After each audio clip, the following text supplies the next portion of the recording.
मेरा नाम पूजा है और मैं हिस्ट्री एमए फर्स्ट सेमेस्टर की स्टूडेंट हूँ। मेरा जो टॉपिक है वो उत्तर वैदिक कालीन सामाजिक जीवन।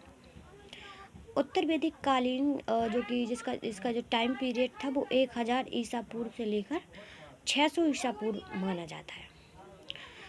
इस युग में जो सामाजिक जीवन था, उत्तर वैदिक कालीन का जो सामाजिक जीवन था वो वैदिक काल की तुलना में सामाजिक जीवन में काफ़ी भिन्नताएं आ गई थी।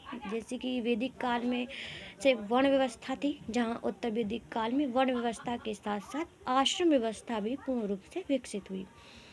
वर्ण व्यवस्था भारतीय संस्कृति की एक प्रमुख विशेषता रही है। उत्तर वैदिक काल में आर्यों ने समाज का जो विभाजन है वो कार्य के आधार पर चार वर्णों में कर दिया था। वर्णों की उत्पत्ति का विवरण ऋग्वेद के 10वें मंडल पुरुष सूक्त में मिलता है। ये जो चार वर्ण हैं वो इस प्रकार हैं: ब्रह्मा, क्षत्रिय, वैश्य तथा शूद्र।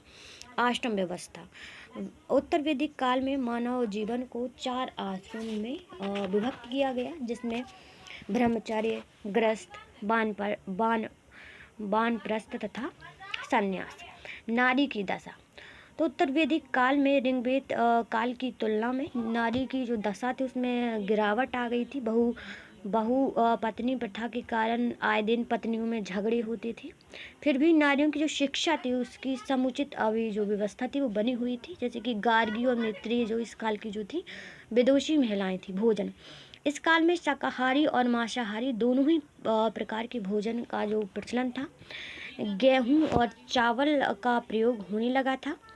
दूध और दूध से तैयार वस्तुओं का प्रयोग भी बढ़ गया था। फलों का प्रयोग होता था। सुरापान प्रिय था तथा अन्य प्रकार के व्यंजन तैयार किए जाने लगे थे।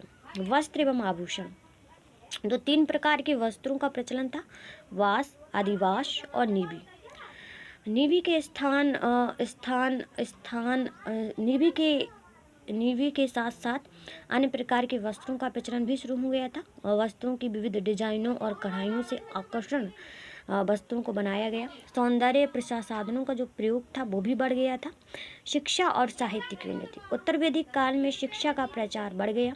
धर्म गुरु और आचार्य अपने आश्रमों में विद्यार्थियों को जो है कि शिक्षा प्रदान करते थे। इस काल में उच्च कोटि के साहित्य की रचना हुई। सृजित साहित्यों में प्रमुख थे उपनिषद, वेदांग, ब्राह्मण ग्रंथ और अर्यक साहित्य आदि। उत्तर वैदिक काल में हम देखें तो जहाँ वैदिक काल में स्त्रियों की दशा, स्त्रियों को जो उच्च स्थान था वो पतियों के साथ